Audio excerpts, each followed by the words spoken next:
adventures of The Saint, starring Vincent Price.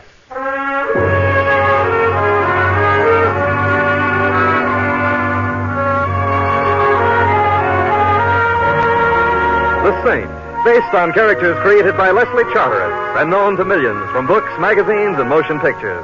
The Robin Hood of modern crime now comes transcribed to radio, starring Hollywood's brilliant and talented actor Vincent Price as The Saint. What happened? What's wrong?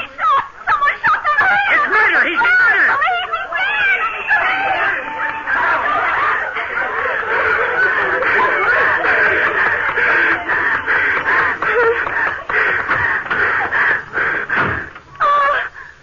I didn't see you in there. I thought the cab was empty. It's perfectly all right, Miss Ames. Oh, please don't go. I must. The police are now at the scene of the crime. They'll take care of things. I can see you're in a hurry. Yes, I am. All right, driver, step on it. Yes, sir.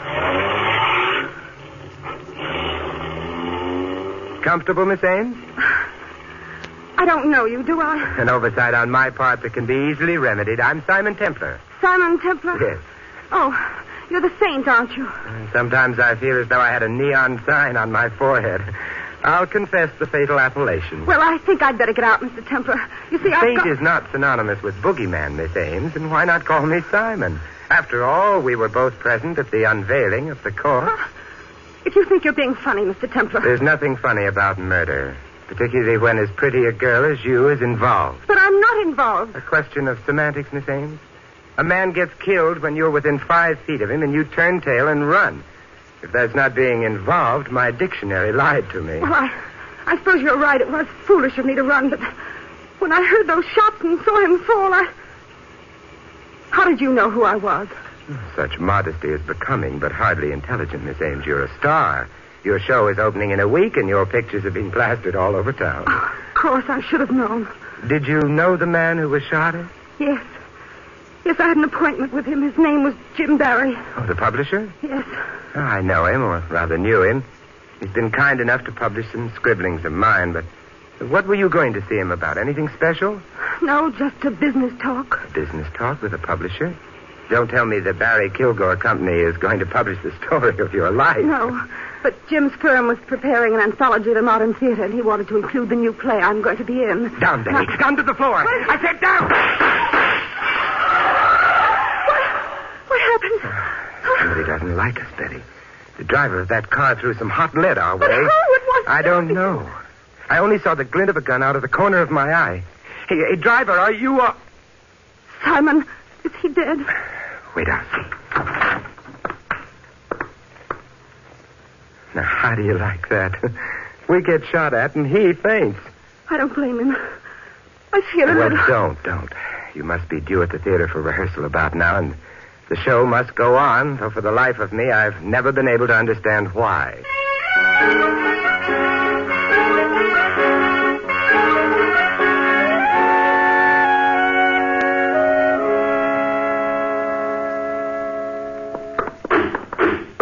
Hey, Joe, bring this sofa more downstage. Okay, Larry. Here's my dressing room, Simon. Oh. You go in and wait for me. I'd have you watch the rehearsal from the wings, but Larry Stevens, our stage manager, is superstitious about it. Okay, Betty, but your sanctified watchdog will be panting on your threshold till you get back. After what's happened, Simon, I'll be glad to know you're close by. See you later. Yeah. Oh, well, might as well wait inside. But really, Vera, I don't know what you mean. I think you do, Helen. Just remember what I told you about Jim Barry, and you'll be... Simon Templar. What in the world are you doing here? Well, now that's what I call a quick switch. Vera Pangburn, lady novelist, gets stage struck.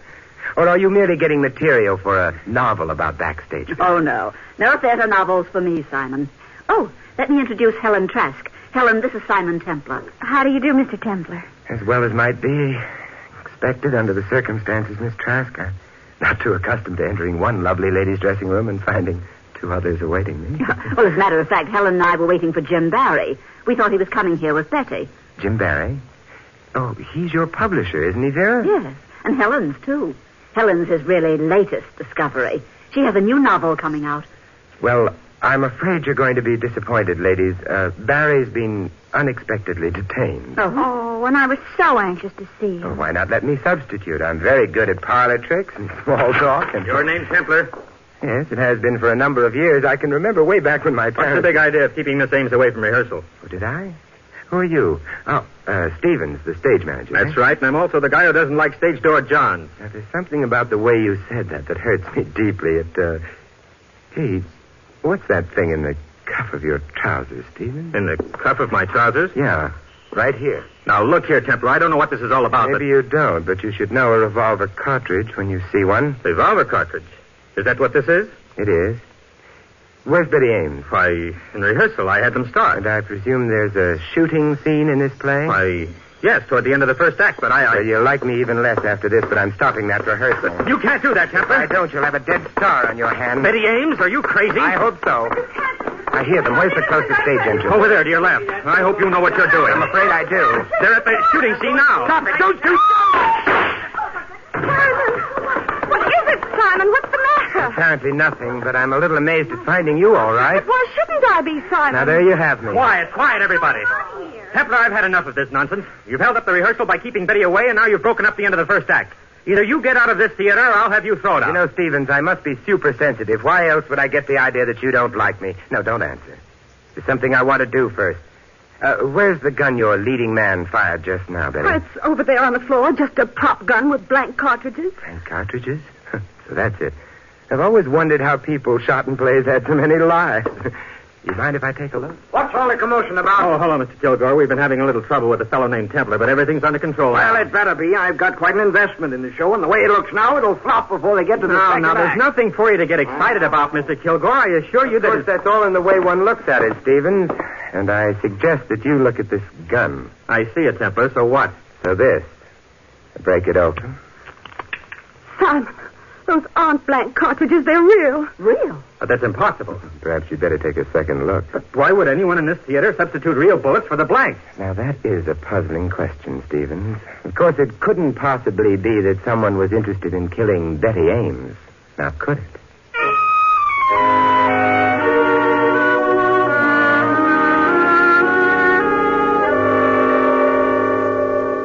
I still don't understand how you knew, Simon. Well, theatrical people may dress somewhat unconventionally, but I thought that Stevens, with revolver cartridges in his trouser cuffs, was going a bit overboard. Fortunately, your leading man is a sensitive soul. He jumped at least a foot when I shouted at him as he fired. Oh, if you hadn't startled him. Yeah, then I doubt that we'd be sitting here in your dressing room. But why should anyone want to kill me? Well, the usual motives are money, jealousy, and fear of discovery. But I'm not rich, and there's no reason for anyone being jealous of me, and I don't know a thing about anyone.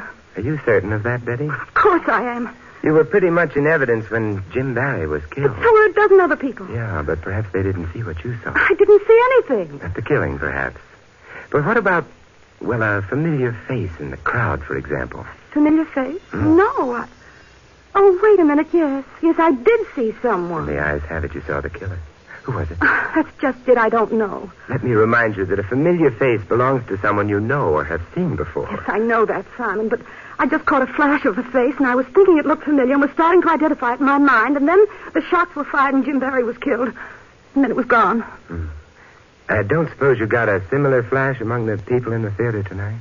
No. Might have been any one of them or none of them. Hardly what I'd call an elucidating statement. Let's put this together. Barry was the publisher for Vera Pangburn and Helen Trask, and both of them were in the theater. Mm-hmm. Kilgore, who put up the money for the show, was Barry's partner in the publishing business, and he was in the theater. Stevens, the stage manager. Had that cartridge in his cuff. Yes, he did, didn't he? So where does that get us, Simon? Exactly nowhere. Well, as my old grandmother used to say, if at first you don't succeed, try checking up on the corpse. Come on, Betty. Let's go to the morgue.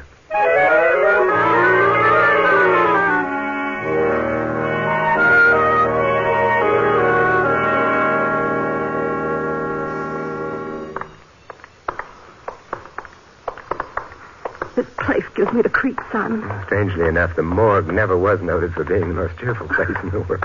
Do you think your scheme will work? How optimistic can one man be? but it's worth a try. Looking for someone, Mr. Templar? Hello there, Duncan. How are things? Things? Oh, they're pretty dead around here. Pretty dead. Same jolly old soul, aren't you? Oh, I get my kicks, Mr. Templar. How peachy for you. Feel jolly enough to do me a favor? Favor? Yeah. Did you get an advanced case of rigor mortis in here sometime this evening? Fellow by the name of Barry? Barry? Yeah. Sure did. Gun killing. Neat job, too. You want to see him? Oh, no. I bow to the lady, Duncan. But you know, I have a theory that every murdered man dies with exactly $11.63 in his pocket. You have? Mm-hmm. But how could that be, Mr. Templar? Let's look at his personal effects and see. Hey, Duncan? Personal effect? Yeah. Well, now, I ain't so sure I ought to. No, sir, can't. You know the rules. Oh, of course. I'm sorry I mentioned it. But Miss Ames was anxious to see if those opening night tickets to her new show, the ones in your name, that is, could possibly have been lost around here somewhere. Oh. $11.63, you say? Mm-hmm. Well, that's an interesting theory, Mr. Templar. And we can't block the progress of science, can we? No, indeed.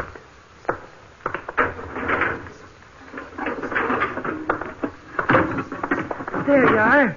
Take a look. Wallet, jewelry, a couple of key rings. There's a couple of $100 in the wallet. Smashes our theory all to Tunket, don't it? Is that all there was on him? Well, see for yourself. I told you that. Hey, look out. Hey, grab it, Duncan. She's going to faint. Oh. Yeah, okay, miss. Okay, I got you. Thank you.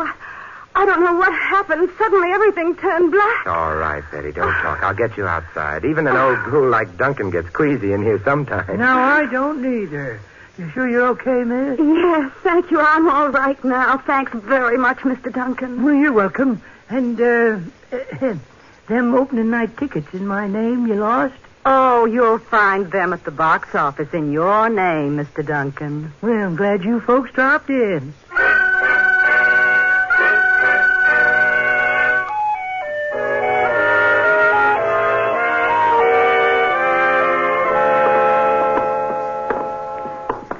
The first part of your scheme seemed to work all right, Simon. Well, I did get hold of Barry's keys, and thanks to the fainting act you staged, and very realistic it was, too.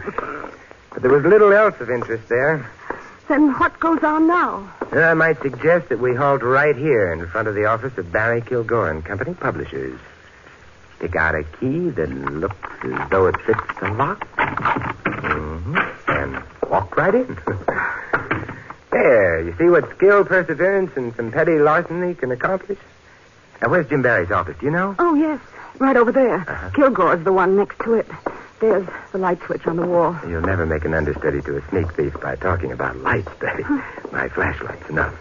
But I still don't understand what you expect to find up here, Simon. Neither do I, but I'm looking for motives. And what better place to find motives than in the dead man's private files?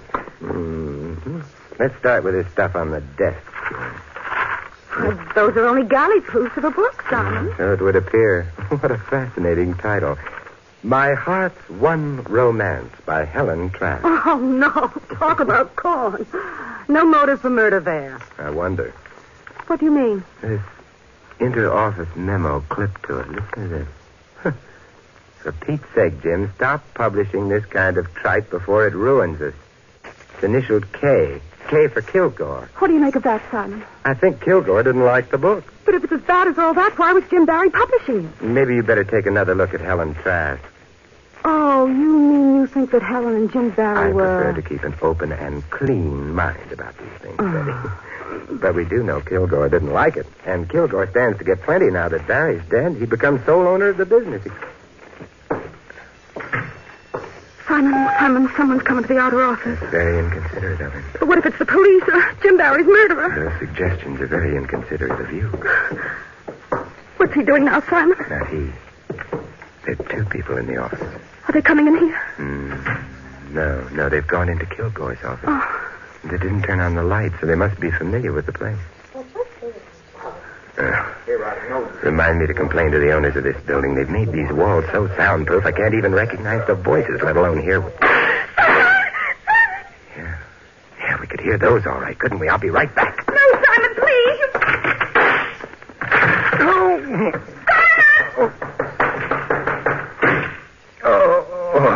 Whoever it was got away. Simon, are you all right? I'll get a doctor. I You better make it a carpenter instead, Betty. Carpenter? Yeah, the shots missed, but I certainly smashed up that desk I ran into. Let's find the lights and see how much damage was done. That does it now. Simon! Damage was quite extensive to Mr. Kilgore. Our chief suspect has been crossed off the list by a bullet between his eyes.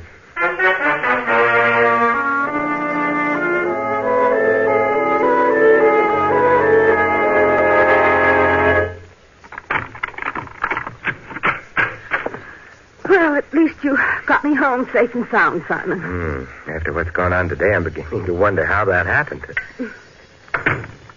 Does everything look to be in place? Yes, of course. Betty, it's a funny thing, but ever since my college prom days, I've had an abiding dislike for chaperones popping up unexpectedly. I'd better look around. Look, don't let these modern inventions frighten you, Betty. The telephone is quite harmless. My nerves are... Sure. I'll answer it. Good. Hello? Betty, this is Vera Pangborn. Oh, yes, Vera. I want you to do me a favor, Betty. I think I know something about Jim Barry's death. Just a minute, Vera.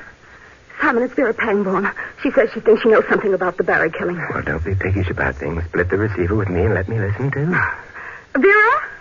What do you mean? Well, I don't know just how to explain it, Betty, but... Get away from that window! Vera! What is it? No! Vera! Vera! Are you still there? Simon, those were shots. What happened there? This may come as a tremendous surprise, Betty, but it sounds like Vera Pangborn just became murder victim number 3.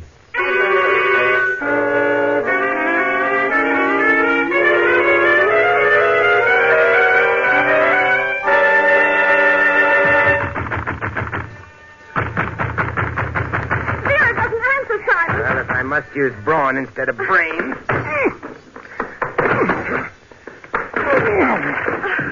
Ineffective, if not neat. Come on, let's go in. Simon, there she is. Yeah. On the floor. Is she? She's luckier than Barry or Kilgore. Shot in the upper part of the arm.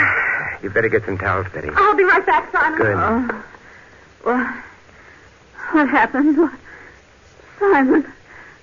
Man, on the fire escape, he shot at me. I'd be indignant about it, too, Vera, but suppose we talk about it later. Here you are, Simon. You better let me at it. Wait, I'll lift her out of the davenport. There. Now, if you'll make like Florence Nightingale, Betty, I'd like to look at the fire escape. All right, Simon. Betty, Poor darling, time for talk later. Let's get you fixed up first. You just relax. Vera, we're here and everything's going to be all right. thanks, Betty. The view from your fire escape is very disappointing, Vera. Only shattered glass out there. Did this homicidal friend of yours shoot through the window? Yes. I was talking on the phone to Betty. I looked up and saw him. He had a handkerchief over his face, and he shot twice. There you are, Vera. And that'll hold you until we get a doctor. By the way, Vera, not that I'm curious or anything, but what was it you were going to tell Betty over the phone about Jim Barry's murder? I can't tell you, Simon. Well, I'll admit I'm not as pretty as Betty or as feminine. No, I won't say anything. He's already shot at me once. I won't say anything. He'll kill me. All right, Vera, take it easy. You don't have to tell us anything. Simon, we better call a doctor. She's in no condition to be bothered now. Right now, neither am I. Suppose you take care of the medical details and then meet me at Helen Trask's apartment. At Helen's? Yeah. Is that where you're going now? No, I'm going to Larry Stevens' place. And if that sounds confusing to you, it's no wonder. I'm a little confused myself.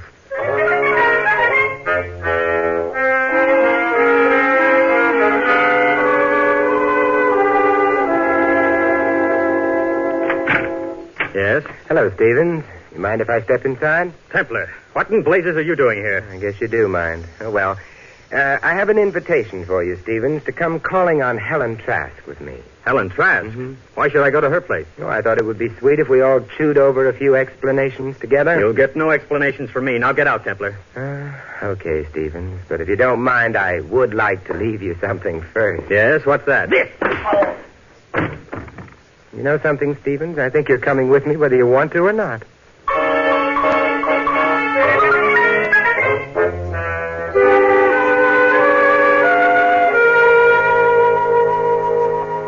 All right, now that Betty is here, we have a quorum. But I don't understand, Mr. Templar. Why are you all here at my apartment? There's no sense asking him, Helen. He's completely crazy. Stevens, I think you're prejudiced because your jaw still aches a little, Miss Trask, when I entered Betty's dressing room tonight, Vera was saying something to you about Jim Barry. What was it? Why, she was merely warning me against him, that he had a weakness for young women writers. Well, in your case, that's understandable. Would you say his weakness could account for a rather poor manuscript being accepted? If you're insinuating anything, Mr. Templar... Oh, Helen, of course not. You didn't listen to Vera, did you? Naturally not. Mr. Barry always acted like a perfect gentleman. What are you driving at anyway, Templar? Well, I say I'm a perfectionist, Stevens. I don't like ragged details hanging over, and that snatch of conversation intrigued me. Something else intrigues me, too, that cartridge in the trouser cuff episode. You really are determined to play Sherlock Holmes, aren't you? Well, if it'll relieve your mind any, on my way to Betty's dressing room, I bumped into a prop table. Box of what I thought were blank cartridges spilled against me and onto the floor. And you think that there might have been some loaded cartridges among the blanks and that one of them lodged in your cuff? That's it exactly. A very simple explanation. Yes, almost too simple. Did you try to check this theory of yours? Well, I tried to, but when I got back to the table, the box was gone. Which, of course, makes it even simpler. Do you mind if I use your phone, Helen? Phone? Oh, no, not at all. Thanks. You calling the police, Simon? No, Vera Pangman. Vera Pangman? That's right. Hello? Oh, yes, doctor. How's Miss Pangman? Oh, that's fine. Give her a message, will you, please? Tell her Simon Templar called, and she needn't worry about that killer any longer. That's right. Betty Ames has remembered who it was she saw at the scene of the murder, and that's all the evidence we need.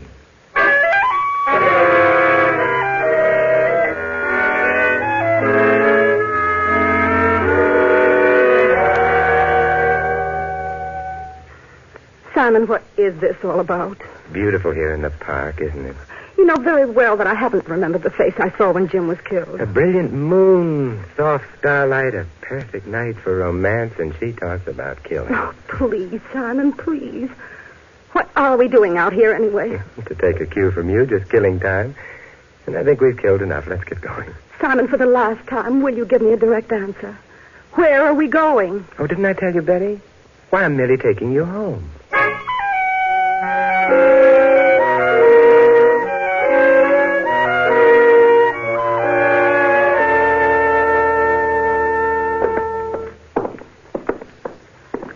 Here's my door, Simon. I can find my way in alone. Don't you think the least I can do is to search the apartment for you again? That won't be necessary, thank you.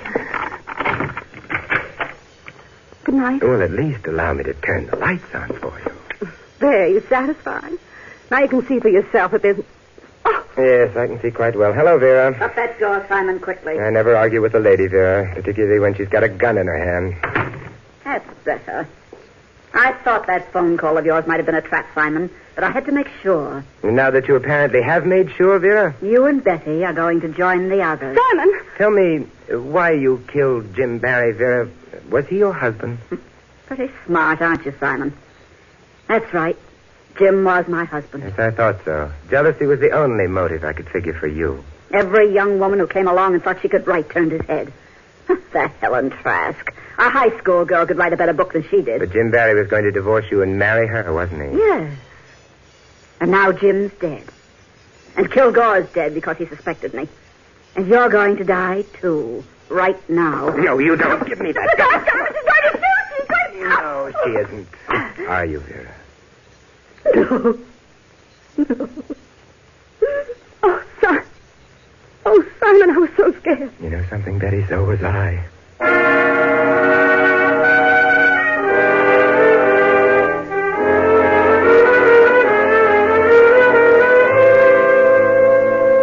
I still don't understand, Simon.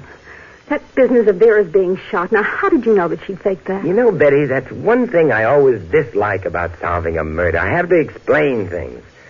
But if you won't let well enough alone... No, Simon, I won't. All right. It was the glass on the fire escape.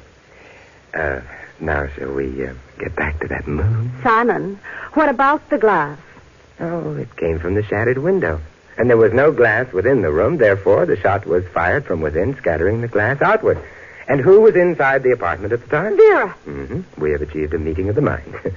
Now, if we can carry that a bit further while discussing those lovely shimmering stars. But I heard 2 shots fired over the phone. Did she use the second one to give herself that flesh wound? If you were afraid someone was closing in, you'd make a last desperate attempt to throw suspicion elsewhere, wouldn't you? And she was the one who put the real bullets in the gun in the theater. Mm-hmm. And fired at me in the cab. But, Simon, why me? Well, I hate to get repetitious, but remember those motives for murder I listed? Money, jealousy, and fear of discovery. Yeah, let's latch on to the last one. She was afraid you'd remember that it was her familiar face you saw in the crowd just before Jim Barry was killed. You satisfied now? Well, almost. There's just one more little thing. Look, Betty, if it doesn't concern the moon, I'm not interested. All right, Simon. Get interested.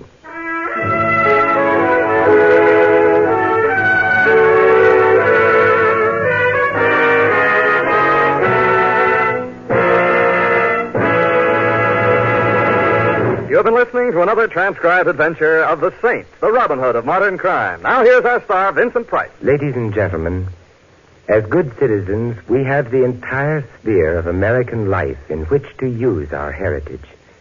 So let's make the affairs of our nation, state, and community our affairs. Remember that we all have a voice in them. Use that voice and use it well and often. Only then can we set an example of freedom, knowing that our own American heritage is secure. This is Vincent Price inviting you to join us again next week at this same time for another exciting adventure of the Saint. Good night.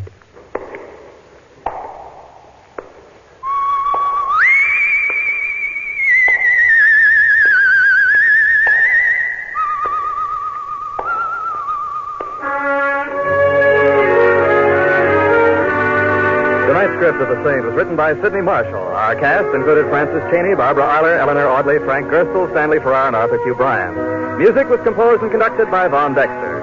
The Saint, based on characters created by Leslie Charteris, is a James L. Safier production and is directed by Helen Mack. Vincent Price is soon to be seen co-starring in RKO's production of His Kind of Woman. All you Saint fans will be glad to know that the Saint comic books are on sale at all newsstands. Your announcer is Don Stanley. Programs, get your programs here.